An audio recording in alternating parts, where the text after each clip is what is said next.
How to boost your metabolism. Introduction. Metabolism. There isn't perhaps a more frequently used word in the weight loss and weight gain vocabulary than this. Indeed, it's not uncommon to overhear people talking about their struggles, or triumphs, over the holiday bulge or love handles in terms of whether their metabolism is working, or not. Doctors, too, often refer to metabolism when they try and explain why starvation and water loss diets aren't scientifically or medically responsible, since, alas, they do not influence or take into account metabolism. There's that word again.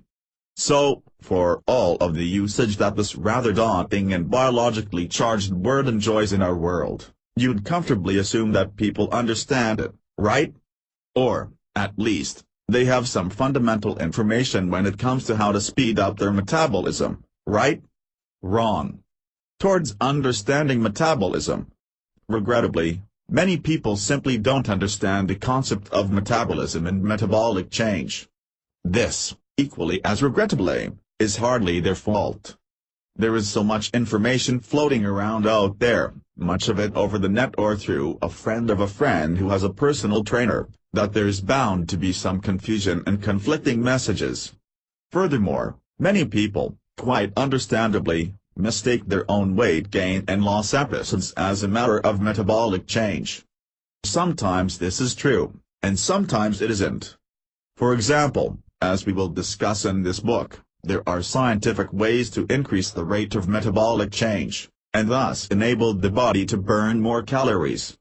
Eating certain foods more frequently is one way to do this. Again, we'd look closer at these in this book. Yet another way to visibly lose weight, at least on a perceived, temporary level, is to sit in a steam room for a few hours.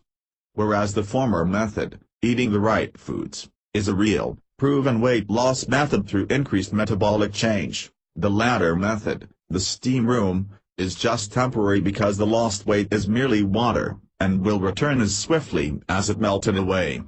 The point to remember here is that some people mistake their own weight loss attempts as being related to metabolic change, and, as you can see with the steam room example, that isn't always the case.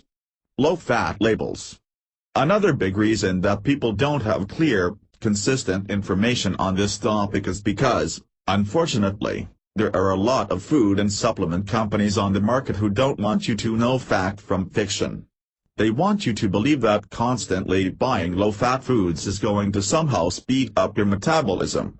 While, yes, some low-fat foods can play a role in an overall eating program that is designed to speed up metabolism, merely eating foods that come from packaging that screams low-fat won't do anything. In fact, believe it or not, but many people actually gain weight when they eat too many low-fat products. Many of these products are laden with calories from carbohydrates or proteins, which are still calories and still must be burned off or they turn into body fat. As you can see, and probably feel from years of trying to unravel this whole metabolic mystery, this is a confusing, stressful, and indeed, potentially depressing situation. Each year, tens of millions of people attempt to retake control over their health and the shape of their body, and each year, tens of millions of people feel that they've failed because, try as they might, they just can't speed up their metabolism. This book is the antidote to that way of thinking and feeling because the perceived failure is not a failure on any of these hard-working dieters and exercisers, of which you may be one.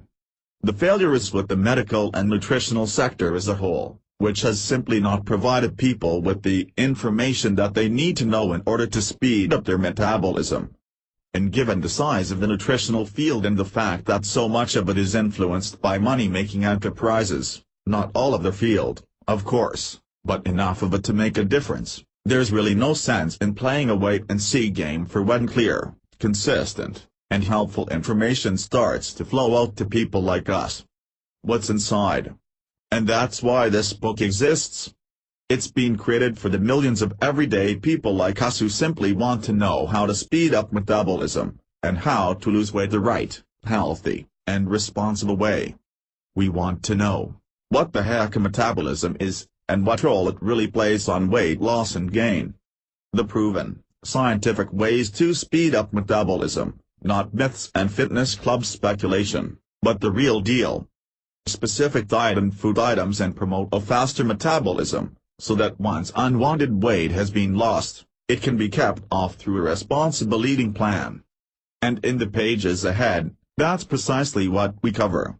Part 1. What is metabolism? Some people think that the metabolism is a kind of organ, or a body part, that influences digestion.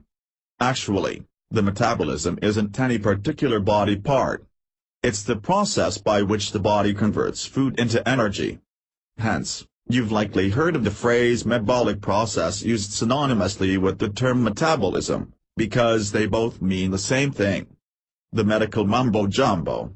This isn't a complicated medical text, which should be great news to most of you, and so we don't need to spend an unnecessary amount of time and space focusing on the layered complexity of the human body and its extraordinary intelligence.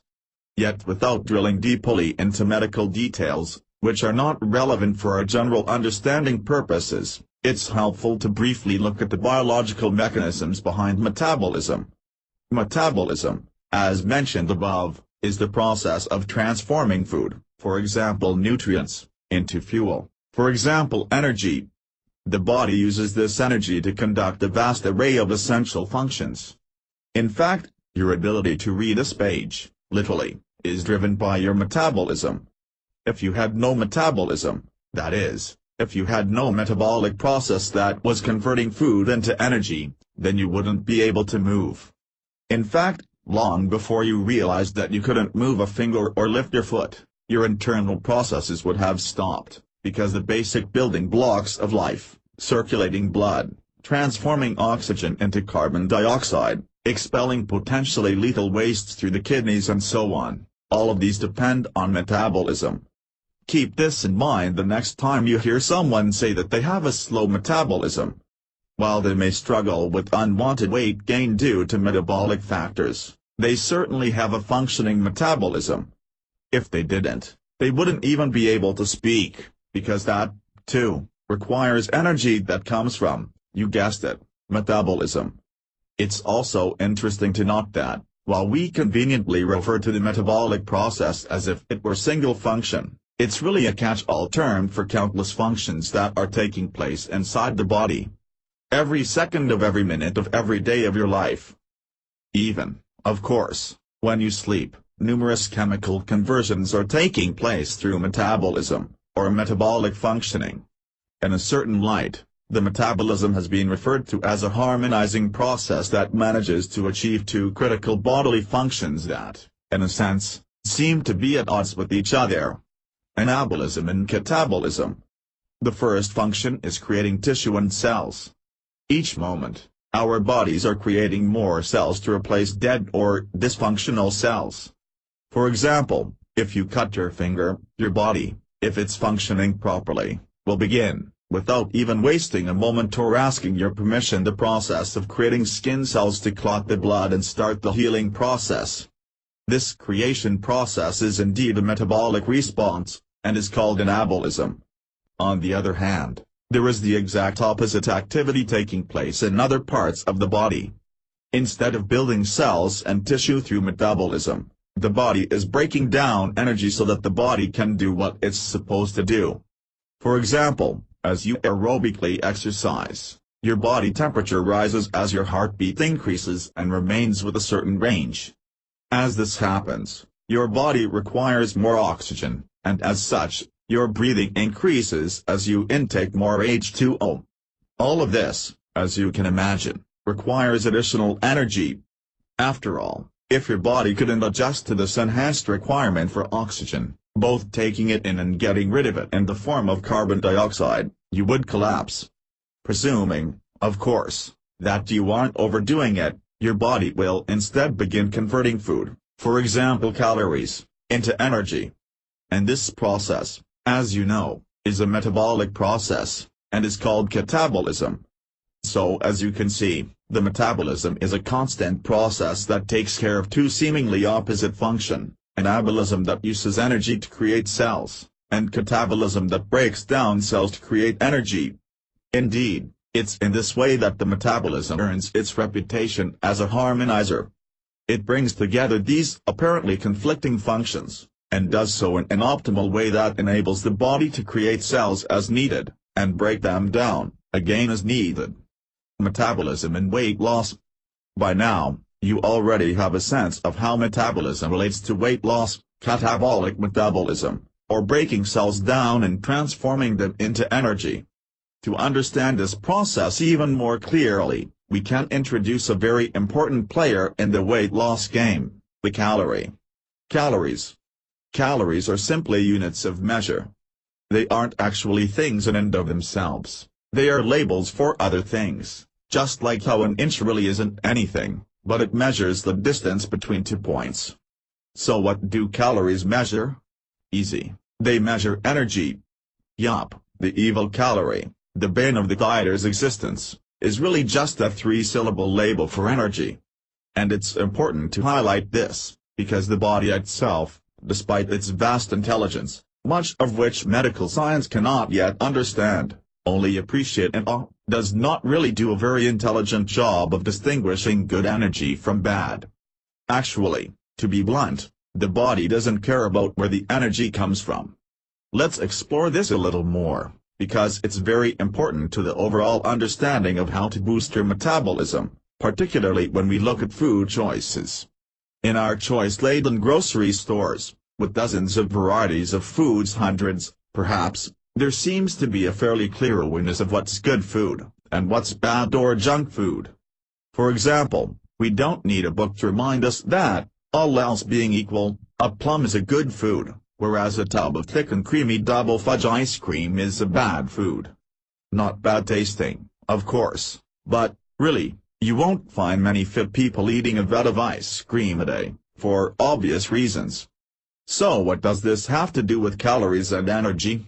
It's this: while you and I can evaluate our food choices and say that something, like a plum, is a healthy source of energy, and something else, like a tub of ice cream, is an unhealthy source of energy, the body doesn't evaluate. Really? It sounds strange and amazing, but the body really doesn't care. To the body, energy is energy. It takes whatever it gets, and doesn't really know that some foods are healthier than others. It's kind of like a garbage disposal, it takes what you put down it, whether it should go down or not. So let's apply this to the body, and to weight gain. When the body receives a calorie, which, as we know, is merely a label for energy, it must do something with that energy. In other words, putting all other nutrients and minerals aside, if a plum delivers 100 calories to the body, it has to accept those 100 calories. The same goes for 500 calories from a small tub of ice cream. Those 500 calories have to be dealt with. Now, the body does two things to that energy: it either metabolizes it via anabolism, or it metabolizes it via catabolism. That is, it will either convert the energy, calories, into cells/tissue, or it will use that energy, calories, to break down cells. Now the link between calories/energy, metabolism, and weight loss becomes rather clear and direct. When there is an excess of energy, and the body can't use this energy to deal with any needs at the time, it will be forced to create cells with that extra energy. It has to. It doesn't necessarily want to, but after figuring out that the energy can't be used to do anything, such as help you exercise or digest some food, it has to turn it into cells through anabolism. And those extra cells? Yup, you guessed it, a dead weight. In a nutshell, and nuts have lots of calories, by the way, so watch out and eat them in small portions. The whole calorie/metabolism/weight gain thing is really just about excess energy. When there are too many calories in the body, that is, when there's too much energy from food, then the body transforms those calories into stuff. And that stuff, most of the time, is fat. Sometimes, of course, those extra calories are transformed into muscle, and this is usually a good thing for those watching their weight or trying to maintain an optimal body-fat ratio. In fact, because muscles require calories to maintain, People with strong muscle tone burn calories without actually doing anything, their metabolism burns it for them. This is the primary reason why exercising and building lean muscle is part of an overall program to boost your metabolism, because the more lean muscle you have, the more places excess calories can go before they're turned into fat. A final word about fat. There's a nasty rumor floating around out there that fat cells are permanent. And the nastiest thing about this rumor is that it's true. Yes, most experts conceded that fat cells, once created, are there for life. Yet this doesn't spell doom and gloom to those of us who could stand to drop a few pounds. Because even though experts believe that fat cells are permanent, they also agree that fat cells can be shrunk. So even if the absolute number of fat cells in your body remains the same, their size, and hence their appearance and percentage of your overall weight, can be reduced. Recap. So while we haven't gone into any medical detail, because we don't need to or want to, we have covered some key basics about metabolism. In fact, you probably know as much about metabolism now as many so-called experts. The bottom line is simply that metabolism represents a process. Countless processes, in fact, that convert food into energy. When this process creates cells, it's called anabolism. When this process breaks cells down, it's called catabolism. For people trying to lose weight, it's important to experience catabolism. That is, it's important to convert food into energy that is used to break cells down. Catabolism is also important because it prevents excess energy calories from being stored by the body. Remember, when the body has too many calories, regardless of what food source those calories came from, it can only do two things. It can desperately try and see if you have any energy needs, like maybe you're running a marathon at the time. Or, more often, it will have to store those calories. It has no choice. And unless you have lean muscle that is gobbling up those excess calories, you'll be adding fat. The remainder of this book, however, is going to point you in the opposite direction. You'll learn various techniques, tips, and strategies to boost your metabolism. And then, in the latter part of this book, you'll be introduced to some metabolism-boosting foods that you'll surely want to add to your regular eating regimen. Part 2, Tips, Techniques, and Strategies for Boosting Your Metabolism. If you're reading this book, chances are that you've tried, at least once in your life, to boost your metabolism. Perhaps, like most of us, you weren't quite certain what a metabolism was, and perhaps, again, like most of us, you probably didn't quite know all that you needed to know in order to accomplish your goals. Maybe you started a rigorous exercise program of jogging and muscle toning. Or maybe you started eating several small portions a day, rather than 3 large traditional meal-sized portions. Or maybe you started taking all kinds of supplements that promised to boost your metabolism. The thing is that all of these methods can indeed work. Really, exercise, eating strategically, and ensuring that your body has catabolism-friendly supplements are but 3 of many generally good ideas. So what's the problem? The problem is that many of us have no real scientific understanding of what, how, or why these methods boost metabolism. Some of us, in fact, don't really even know if they work, we just think that they do. For example, a person may start a vigorous exercise program that includes significant aerobic cardiovascular movement, such as jogging or cycling. And indeed, after a week, that person may notice a drop in weight. Yet is this due to a boosted metabolism? Maybe, maybe not. Could it be due to water loss through perspiration that hasn't been adequately replenished? Maybe or maybe not. The point here is that many people, at risk to their health and wellness, don't quite understand the tips, strategies, and techniques of boosting their metabolism. And that's what we're going to rectify in this chapter. In this book, you won't come across any casual information that a friend of a friend heard on TV. Nor will you be subjected to off-the-cuff information of how to boost your metabolism. Rather, we're going to look at the popular, easy, fun, yes, believe it or not, and successful ways to boost your metabolism. The popular and widely respected internet publication iVillage highlights 11 key ways to speed up metabolism. To most easily introduce and discuss them here, we've taken these 11 key ideas and broken them down into 3 broad categories. 1. Exercise. 2. Lifestyle. 3. Diet. As you go through each of the 11 key points, you'll certainly note that there is some overlap between them. For example, it's hard to imagine that introducing exercise into your life isn't, in many ways, a lifestyle choice. Similarly, integrating all kinds of metabolism-boosting foods into your diet is surely going to influence how you spend your time, probably less time in fast food lineups, for one. So with this being said, please don't get bogged down in the categories. They are merely provided here to help organize these points, and to help you easily refer to them in the future.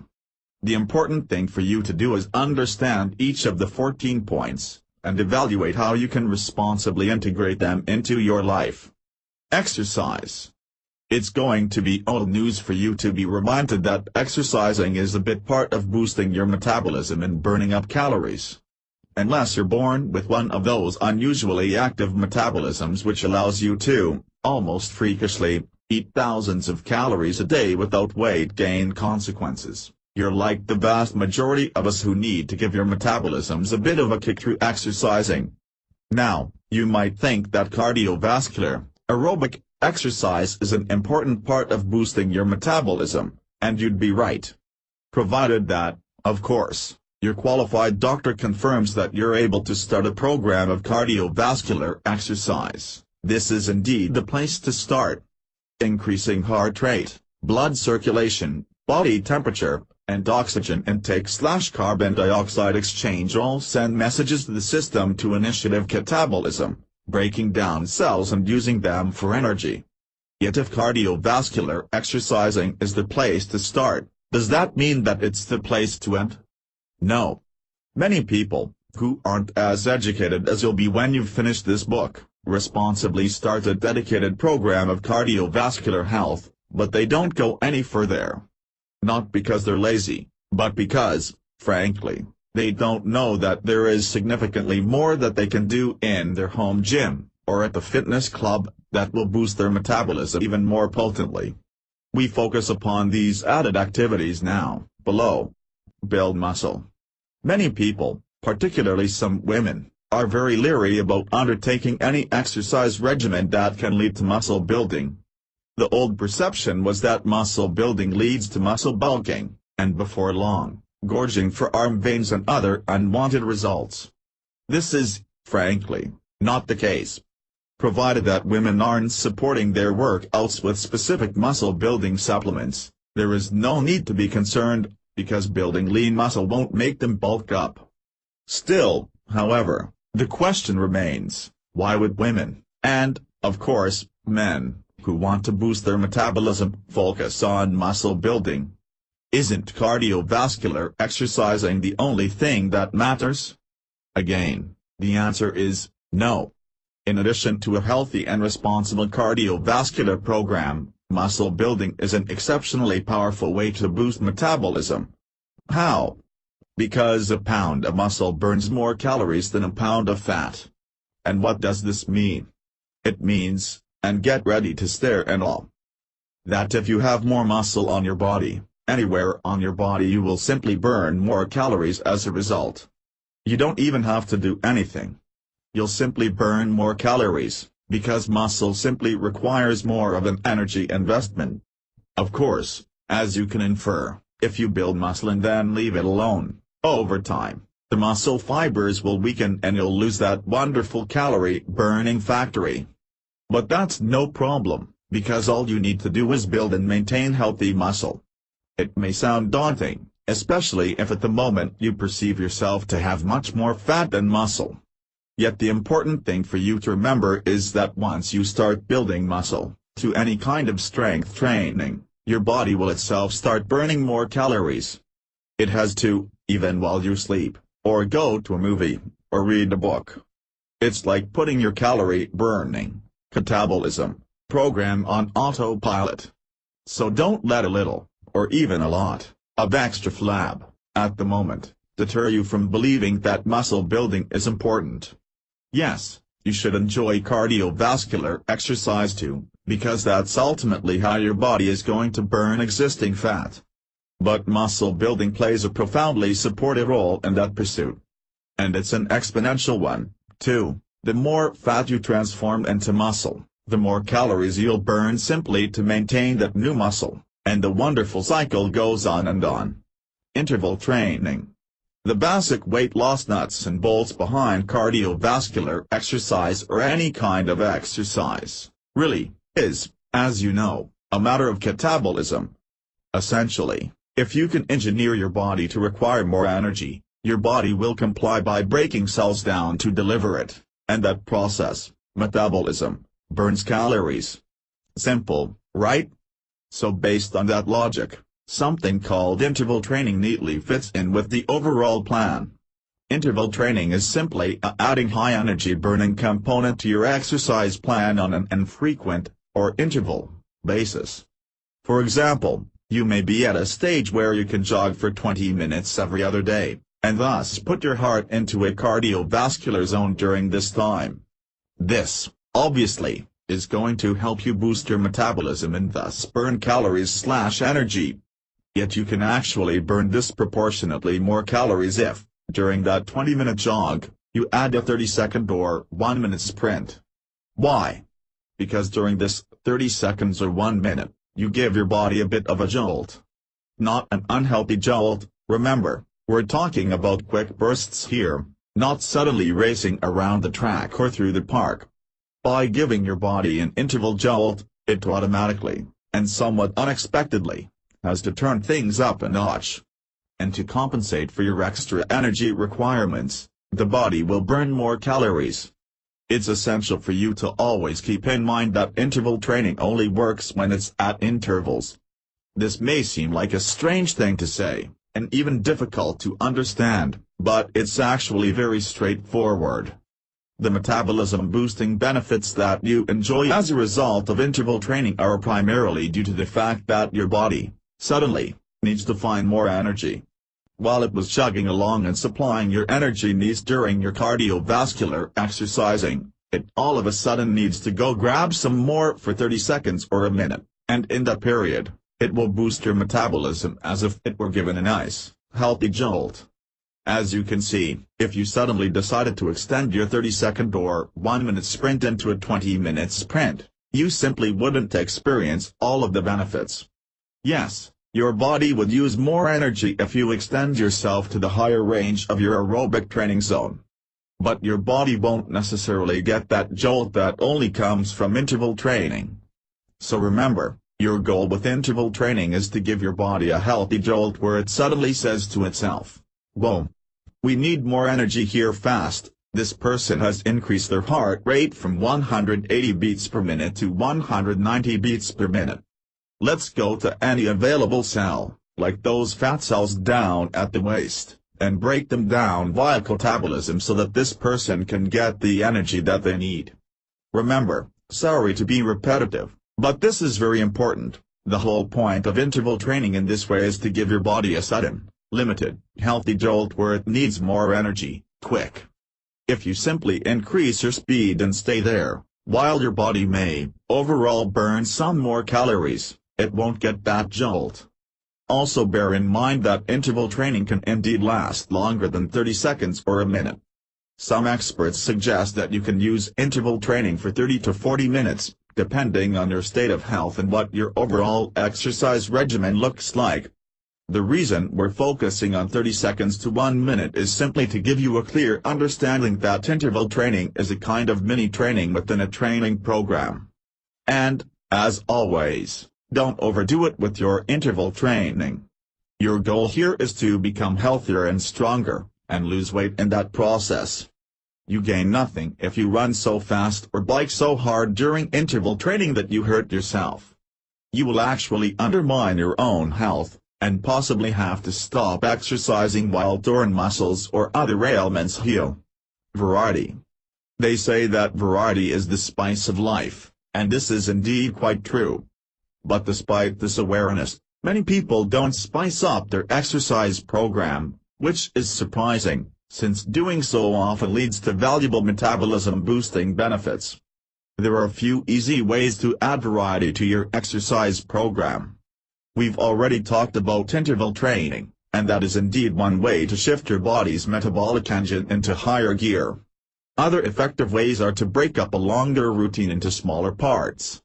For example, instead of committing to 1 times 1 hour workout a day, it can be metabolism boosting to split this up into 2 times 30-minute workouts, or even, on some occasions, 3 times 20-minute workouts.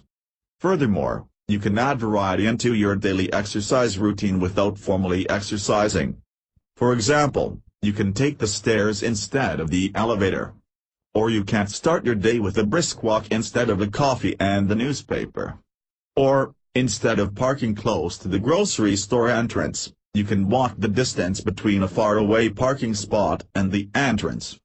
All of these tips provide to metabolism-boosting benefits. Firstly, as you can easily see, they can make exercising more fun. While, indeed, it's important to have an exercise routine, you don't want to have a boring exercise routine, because then your chances of stopping are that much greater.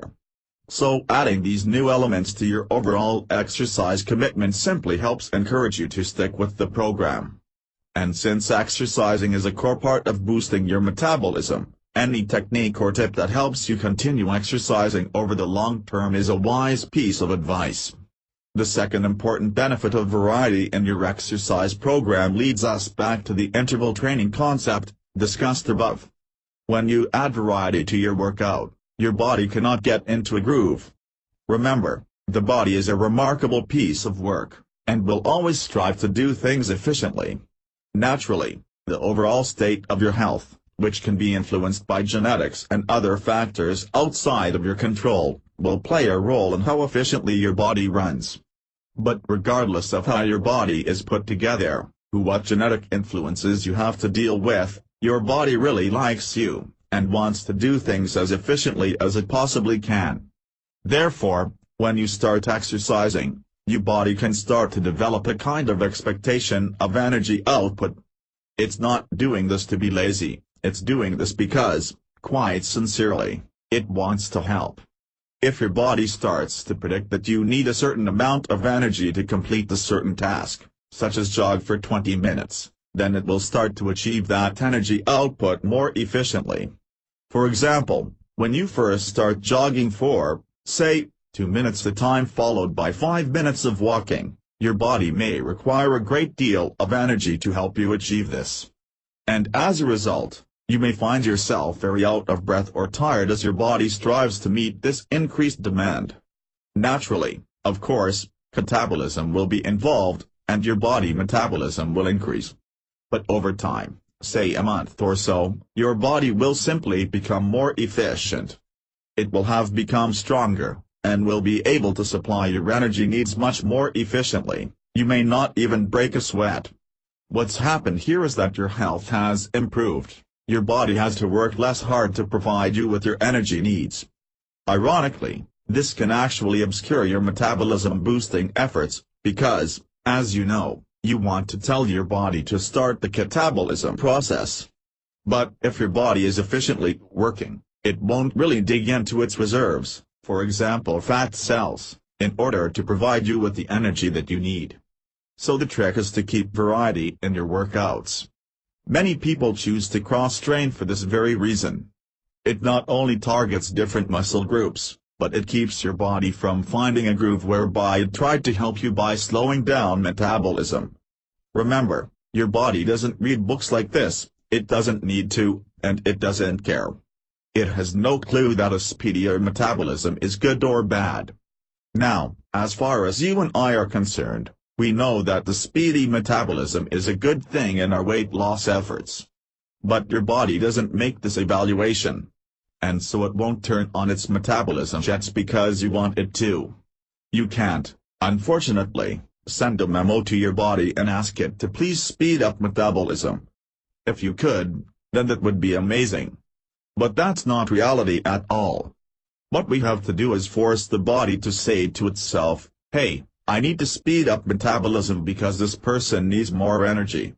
And one of the best ways for you to force the body to have this kind of thinking is to add variety to your workouts. Lifestyle. When we come across the term lifestyle, we tend to think of the basic day-to-day habits that we rely on, sometimes without giving them much of a second thought. And this is indeed the case when we talk about how lifestyle influences the speed of your metabolism. Now, quite honestly, most of us live busy lives in one form or another, and therefore it's challenging to really keep an eye on all of our habits. Balancing work, family, hobbies, and other commitments often means that our lifestyle isn't so much of a choice, as it is a necessity. Yet with respect to the fact that many of us face sincere limitations in our lifestyle choices, there are many things that we can do.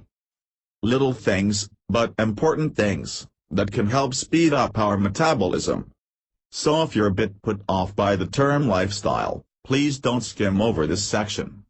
The little things that you change in your regular, day-to-day lifestyle can indeed have the most profound influence on the speed of your metabolism, and the achievement of your short and long-term weight loss goals. Get on the wagon.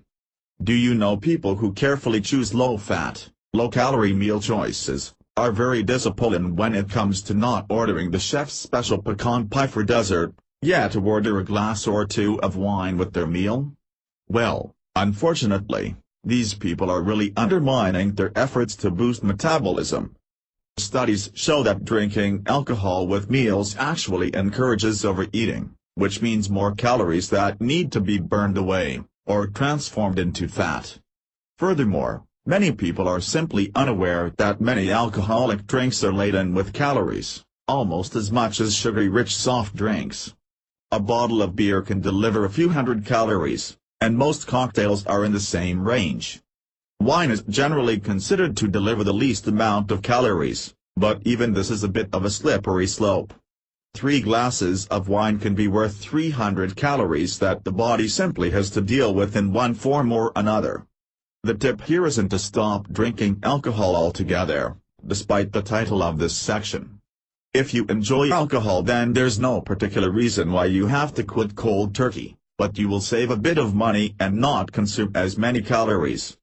Simply, the call here is that you become aware that it influences your metabolism. If you consume excess alcohol, even without becoming inebriated, you force your system to deal with more calories. And unless you're compensating for these added calories through exercise or muscle building, catabolism cannot occur.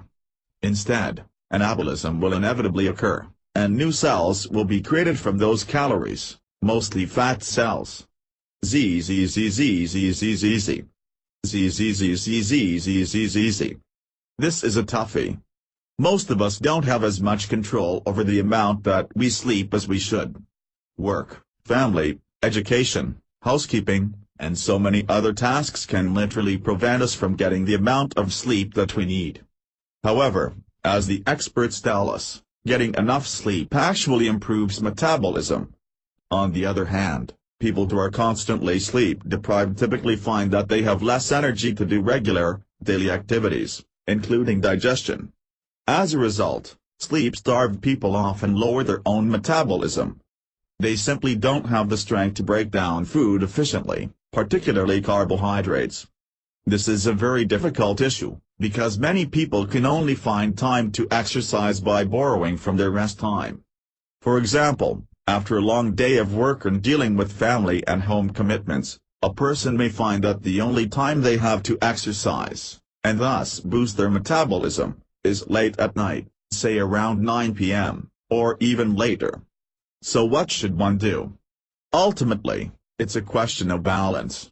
Naturally, if you're willing to exercise, and your doctor agrees that it's healthy for you to do that, then you're not going to get fit by sleeping instead of exercising. Yet with that being said, if you steal time away from your sleep/rest in order to exercise, over time, you can actually do more harm than good, because the following day, you won't have enough energy to digest what you eat. The answer to this catch-22 lies in balance. You don't have to work out every night. or perhaps you can integrate a workout into your life during the day, maybe at lunchtime or right after work. Most fitness clubs are open very early, some are even open 24 hours, and if you choose to work out at home, you can do so in a generally affordable way. While some machines can cost thousands, basic machines that get the job done only cost a few hundred, even cheaper if they're used. If you find that you have trouble sleeping, then this can also negatively affect the speed of your metabolism, because you won't have enough energy the following day. Insomnia and other sleep disorders are very common problems, and there exists a variety of support systems in place to help people get the rest that they require. Some non-medical tips to help you fall asleep include: oh, don't eat late at night. Oh, try drinking warm milk before bedtime. Oh, don't turn on the TV at night. Oh, try yoga or other stress-relieving practices. Oh, try having a warm bath before bedtime. Oh, don't exercise close to bedtime. Your body can become so energized that it doesn't want to sleep. Relax. We briefly noted yoga in the list of things to do above, and that brings us to another key influence of your metabolism: stress. Believe it or not, but experts are now telling us that stress can send unwanted signals to our body, signals that lead to slower metabolism. Essentially, what happens is that when the body is under constant stress, it releases stress hormones that flood the system. These stress-related hormones actually tell the body to create larger fat cells in the abdomen. The result can be both increased weight, through increased fat cells, and a slower metabolism. Obviously, these are two very negative factors in the quest to boost metabolism and lose weight. The last thing that we want is more and bigger fat cells in our abdomen, coupled with the diminished metabolism. Yet this is, tragically, what happens to many people who experience constant, continuous stress. And, alas, this is many people, especially those of us who have to balance so many competing objectives, such as work, family, and other vital tasks. So the advice here is indeed to relax and chill out, and there are some simple techniques that can, and should, be added to your life. These include walking more, listening to relaxing music, meditation, yoga, eating non-stimulating foods, for example no caffeine, no sugar, and so on, and building a daily regimen that includes periodic timeouts where you can recenter yourself in distress. Remember, while relaxing is good advice for anyone, it's important for you to note that stress negatively influences metabolism. So there is a link between how much stress you experience and your ability to break down cells and lose weight. So if you don't want to relax because you don't have the time, then you should realize that your stressed-out life is probably playing a role in your weight gain/your inability to lose weight. There's something good about this time of the month. Now here's a strange one that is for the ladies, only. Studies have demonstrated that the 2-week period prior to the onset of PMS is one in which fat-burning capacity is at a premium. This is ironic indeed, because that's usually the period in which women don't want to work out, because their body and its emotional computer are preparing for PMS. However, studies in Australia have shown that women were able to burn off as much as 30% more fat in the 2 weeks preceding PMS.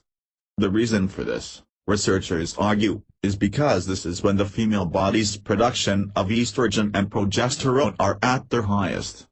Since these hormones tell the body to use fat as a source of energy, exercising during this time can really pay off. The body will be inclined to target fat cells for catabolism. Diet.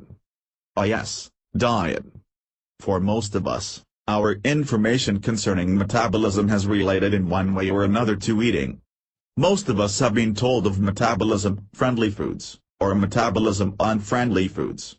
But really, while we may be basically aware that, all else being equal, a stalk of celery is better for your metabolism than fries with gravy, our understanding of diet and metabolism is pretty low. To fix this, the following section looks at some powerful and scientific diet-related tips that will boost your metabolism. Indeed, as you'll soon learn, it's not merely what you eat that matters, it's when, and how, too. Don't hate calories. The word calorie has a bad rap. we constantly come across calorie-reduced or low-calorie foods.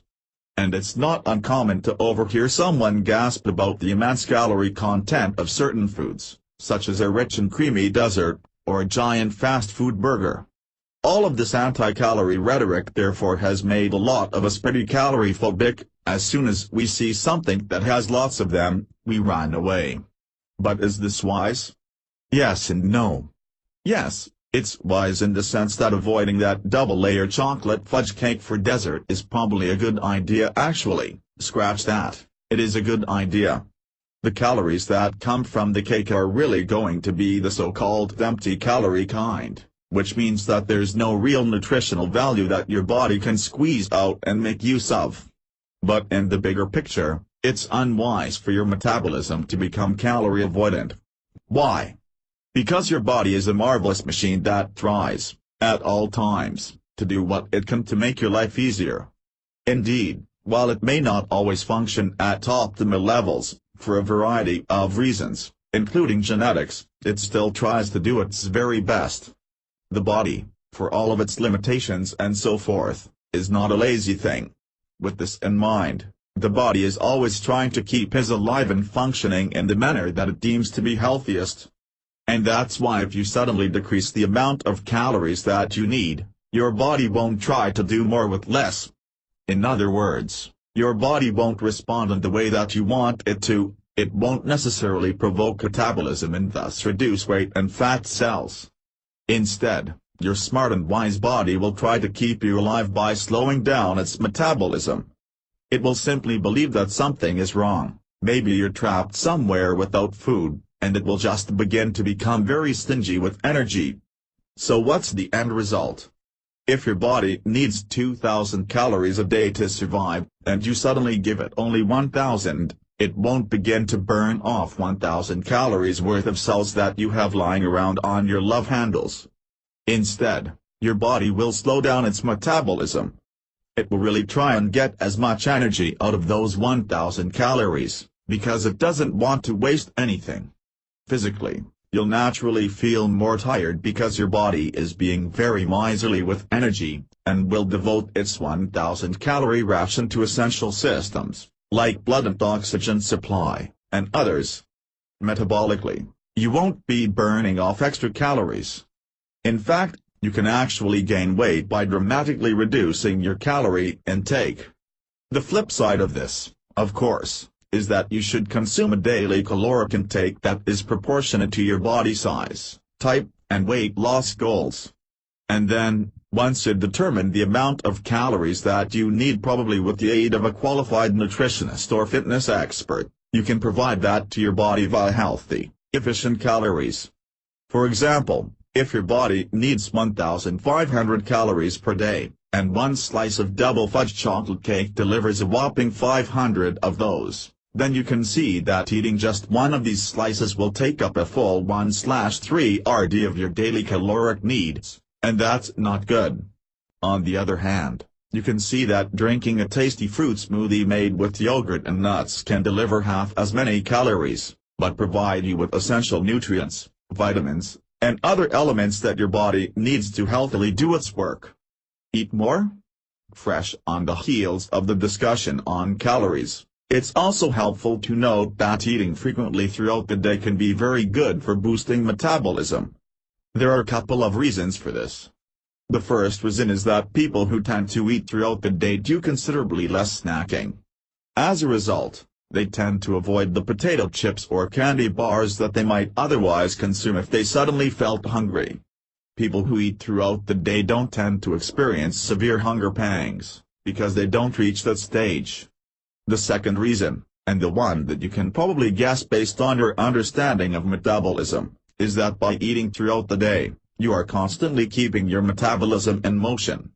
It's kind of like having a generator run all the time. It will simply use more electricity than if you powered it on 3 times a day. Now, it goes without saying, but we should say it anyway just in case, that just because it's good for metabolism boosting to eat frequently, this doesn't mean that you can eat junk all day long.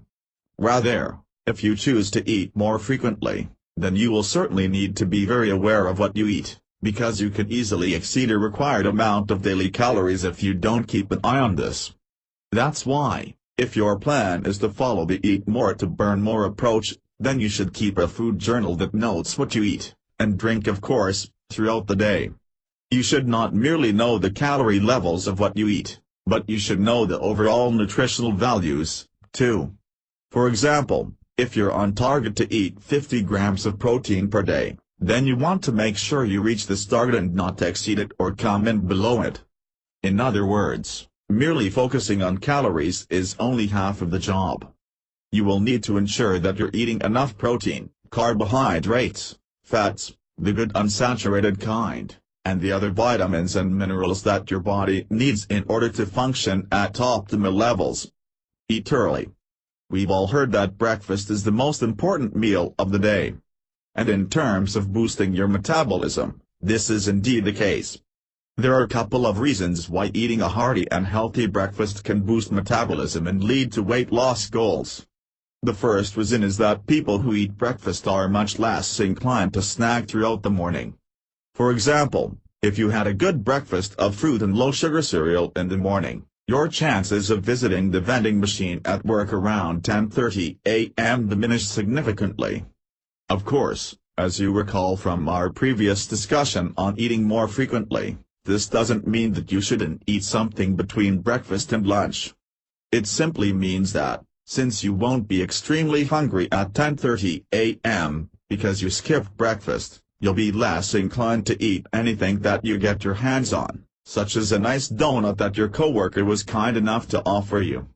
In other words, by starting your day in a nutritious way, you'll have more control over what you eat throughout the day. The second reason is more aligned with metabolism boosting. Studies have shown that metabolism slows during sleep, and doesn't typically get going again until you eat. Therefore, starting the day with breakfast is like kickstarting your metabolism. You'll actually burn more calories throughout the day, simply by eating breakfast. Hey, who knew? Remember, as you eat your breakfast, control both the portion and the contents. You don't want to eat to the point of complete fullness, because, remember, you want to eat throughout the day and you won't be able to do that if you're stuffed. At the same time, beware of high-fat breakfasts. Studies have shown that high-fat breakfasts, such as those that include bacon and sausage, not only deliver lots of calories, there are 9 calories for every gram of fat, as compared to 4 for every gram of carbohydrates and proteins, respectively. But they also can make you very hungry again, very soon. So in addition to having ingested a lot of fat, and hence a lot of calories, you'll typically find yourself rather ravenous again in a few hours. Alternatively, breakfasts that are high in fiber take longer to digest, and thus, the body won't be hungry again for a while. This is something to bear in mind, and it may explain why many people who eat breakfast find themselves painfully hungry by lunchtime. It's not their overactive metabolism at work, it's the high-fat content, which has been swiftly digested. Befriend protein and good carbs. There is a dizzying array of things that you can eat these days. Truly, a trip to the grocery store can be an adventure.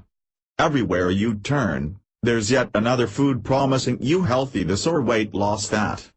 Added to this confusion is that there are some foods that are beneficial for metabolic boosting, and some that aren't, and the differences aren't always well known. Fortunately, we're going to tackle this problem right now and describe the 3 basic food groups/types that are indeed good for a speedy metabolism. In terms of protein, studies have shown that having enough protein in your system can actually increase the speed of your metabolism. This is because protein is difficult to break down. Or rather, it requires more energy to break down. It's like feeding the body a knot, it needs a bit of time to unravel it. And, as you know, when your body spends time on something, it spends energy, calories. And so the more time it can spend breaking down protein, the more calories that it uses. Different people will require different amounts of protein on a daily basis. Those who exercise and build muscle will typically need more than the average amount, too. The USDA food guide suggests around 50 grams of protein a day for a reasonably active adult, Keep in mind, not that you don't already have enough to remember, but that there are different sources of protein, some lean, and some high in fat. Fast food burgers may deliver up to 20 grams of protein, sometimes more, but they also deliver a great deal of fat, which makes them almost nutritionally worthless. The benefits you enjoy from the protein are far outweighed by the immense fat intake, which, for some fast food burgers, can exceed 40 grams. And that's not including the fries. We won't even go there. So the thing to do is ensure that your source of protein derives from lean protein. Typically, protein from some fish and chicken is lean, though not all of it. If you're a vegetarian, or simply looking for non-meat lean protein alternatives, low-fat cheese, legumes, lentils, and yogurt are all good sources. Simply check the food labels to determine if the source of protein is lean, doesn't deliver high fat content, or fatty. In terms of carbohydrates, there probably isn't more battered around micronutrient than this. It's gone from being the greatest thing in weight loss history, to one of the most reviled. And really, it's not the fault of the innocent carbohydrate. It's really just a matter of information and knowledge, instead of speculation.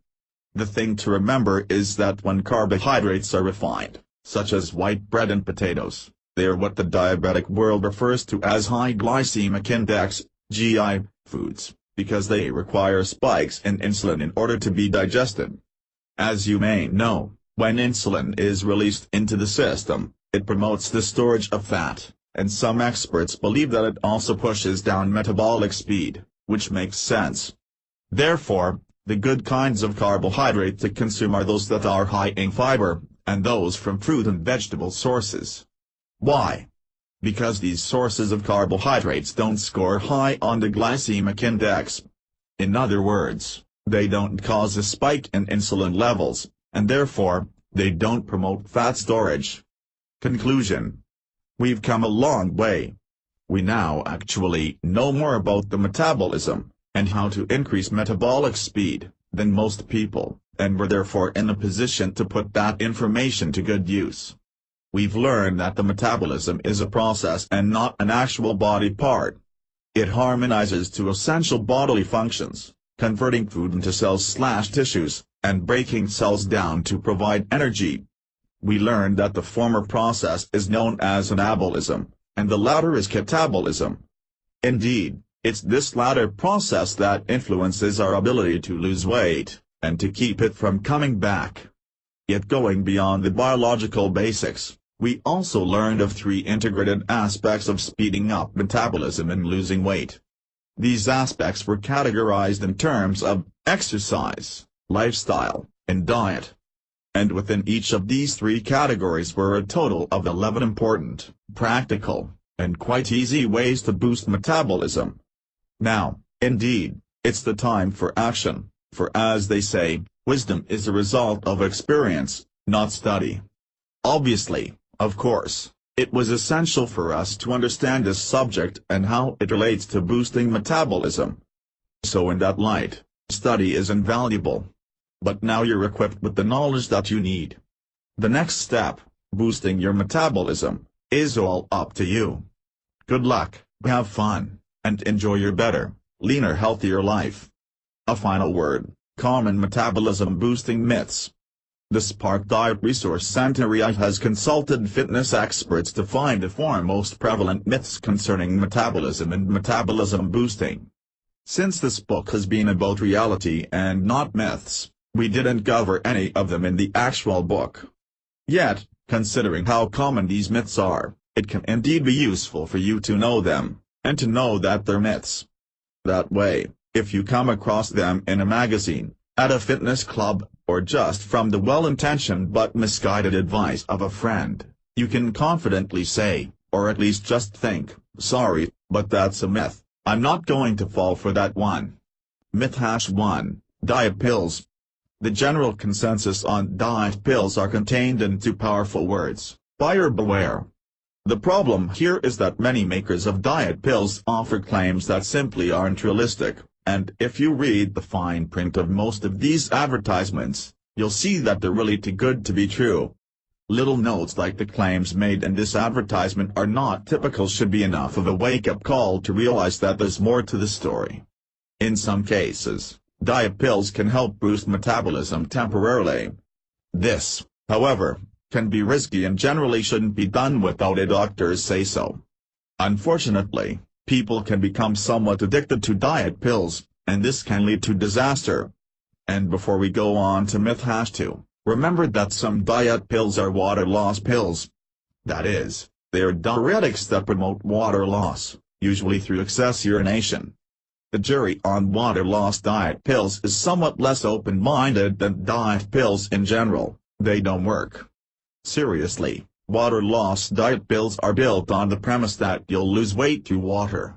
And, yes, that's true, if you urinate 15 times a day, you're physically going to weigh less. But this is not actual weight loss. This is merely unhealthy temporary weight loss, and it will come roaring back the minute that water stores are replenished through diet. Or, even harder to comprehend, if a person taking these water pills fails to restore their body's fluid needs, they can actually suffer dehydration, which can, and has, led to coma and death. Myth #2, drop caloric intake. As we discussed earlier in this book, but it's so important that it deserves an encore here at the end, trying to lose weight by drastically cutting down calories doesn't work. In fact, it's unhealthy. The thing to remember is that the body's ability to lose weight is not controlled by calories. Calories are the input. The real control mechanism is that famous concept that you've become very familiar with, metabolism. Calories are merely units of energy. It's how your body deals with that energy that determines whether weight is gained or lost.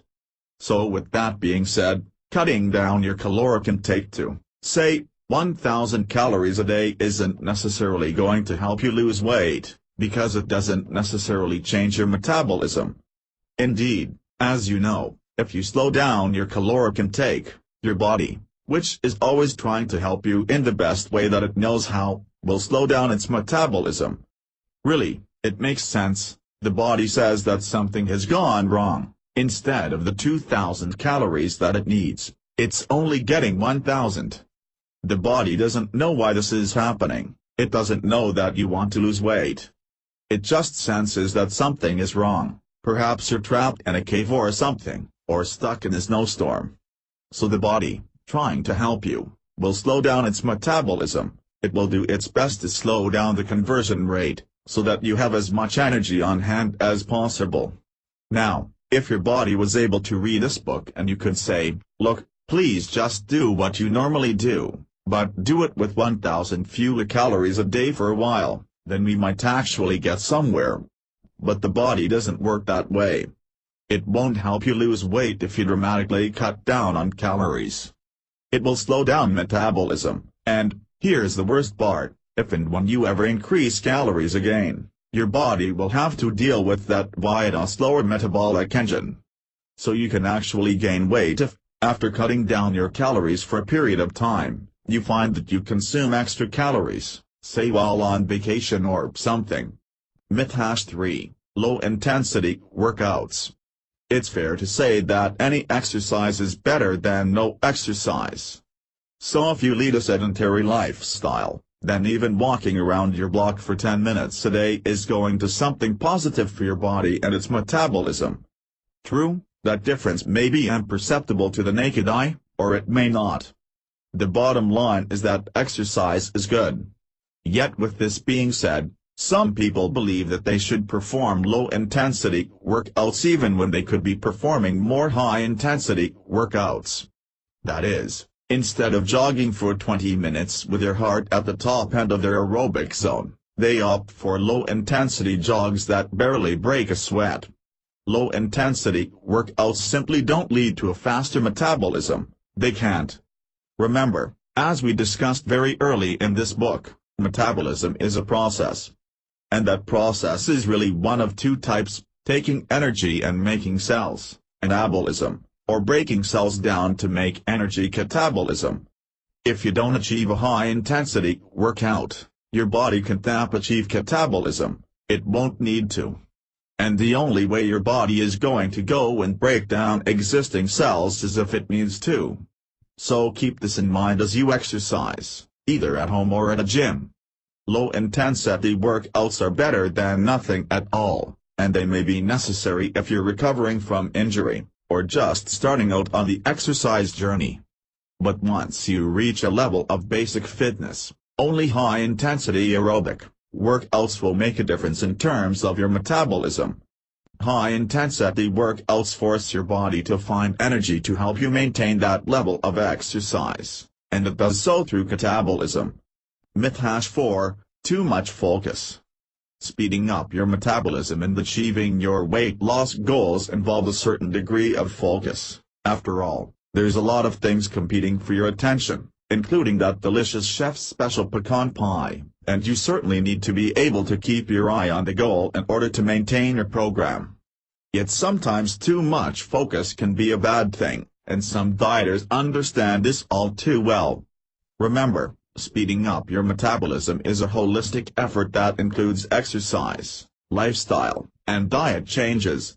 Focusing on only one of these at the expense of the others, either one or both, can be detrimental. In fact, in some cases, it can be counterproductive. So the myth here is that you shouldn't go all out and focus on becoming an exercise guru, and then move on to lifestyle, and then to diet. You have to integrate all three aspects into your life at the same time. True, based on your unique situation, you will likely emphasize one more than the others. That's fine and normal. But it's a myth, and a mistake, to ignore any one of these. It takes all three to speed up your metabolism, and to get you to your weight loss goals for the long term. Sources used in this book: Alavini, Polly. 14 Ways to Boost Your Metabolism. iVillage.com. http://magazines.iVillage.com/redbook/dh/diet/articles/0 284479_5770338.oo.html. Spark Diet. http://sparkpeople.com/resource/nutrition_articles.asp. ID = 476. The body uses this energy to conduct a vast array of essential functions. In fact, your ability to read this page, literally, is driven by your metabolism. If you had no metabolism, that is, if you had no metabolic process that was converting food into energy, then you wouldn't be able to move. In fact, long before you realized that you couldn't move a finger or lift your foot, your internal processes would have stopped, because the basic building blocks of life, circulating blood, transforming oxygen into carbon dioxide, expelling potentially lethal wastes through the kidneys and so on, all of these depend on metabolism. Keep this in mind the next time you hear someone say that they have a slow metabolism. While they may struggle with unwanted weight gain due to metabolic factors, they certainly have a functioning metabolism. If they didn't, they wouldn't even be able to speak, because that, too, requires energy that comes from, you guessed it, metabolism. It's also interesting to note that, while we conveniently refer to the metabolic process as if it were single function, it's really a catch-all term for countless functions that are taking place inside the body. Every second of every minute of every day of your life. Even, of course, when you sleep, numerous chemical conversions are taking place through metabolism, or metabolic functioning. In a certain light, the metabolism has been referred to as a harmonizing process that manages to achieve two critical bodily functions responsible way. We want to know what the heck a metabolism is, and what role it really plays on weight loss and gain. The proven, scientific ways to speed up metabolism, not myths and fitness club speculation, but the real deal. Specific diet and food items and promote a faster metabolism, so that once unwanted weight has been lost, it can be kept off through a responsible eating plan. And in the pages ahead, that's precisely what we cover. Part 1. What is metabolism? Some people think that the metabolism is a kind of organ, or a body part, that influences digestion. Actually, the metabolism isn't any particular body part. It's the process by which the body converts food into energy. Hence, you've likely heard of the phrase metabolic process used synonymously with the term metabolism, because they both mean the same thing. The medical mumbo-jumbo. This isn't a complicated medical text, which should be great news to most of you, and so we don't need to spend an unnecessary amount of time and space focusing on the layered complexity of the human body and its extraordinary intelligence. Yet without drilling deeply into medical details, which are not relevant for our general understanding purposes, it's helpful to briefly look at the biological mechanisms behind metabolism.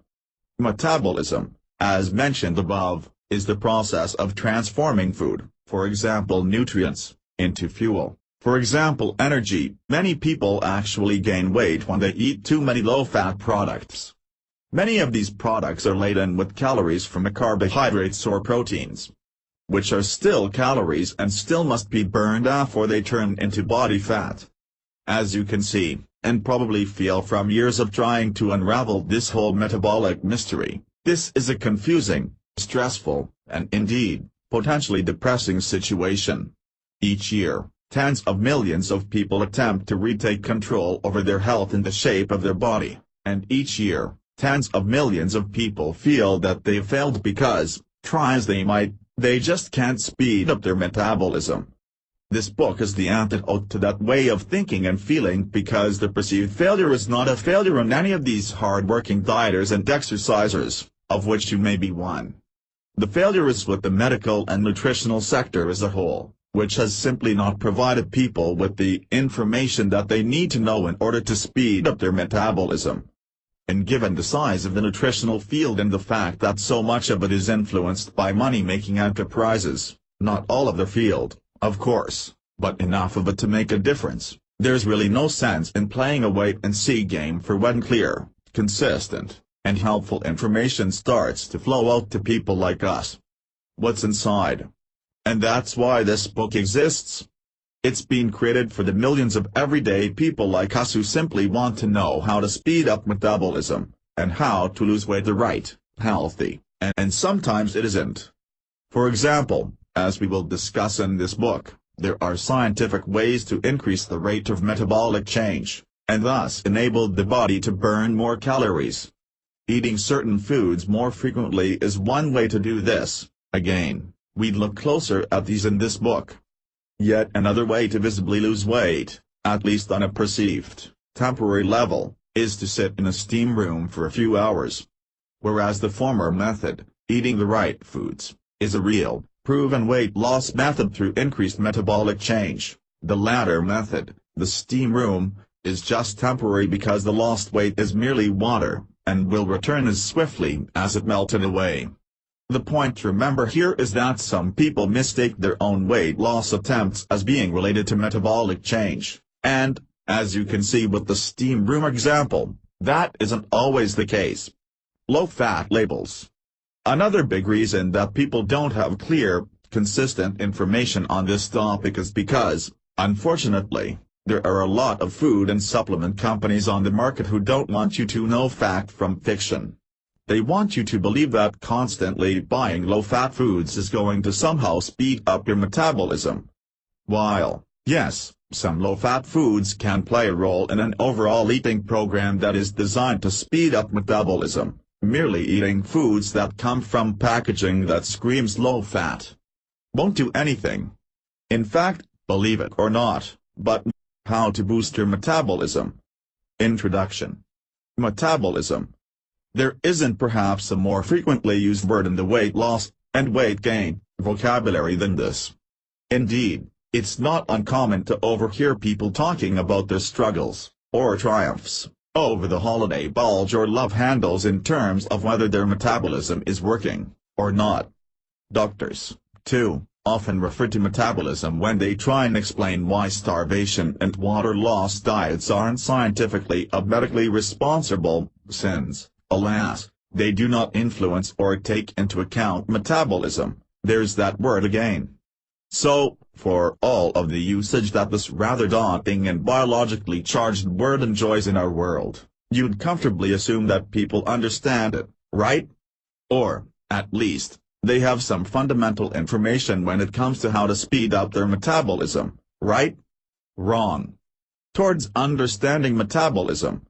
Regrettably, many people simply don't understand the concept of metabolism and metabolic change. This, equally as regrettably, is hardly their fault. There is so much information floating around out there, much of it over the net or through a friend of a friend who has a personal trainer, that there's bound to be some confusion and conflicting messages.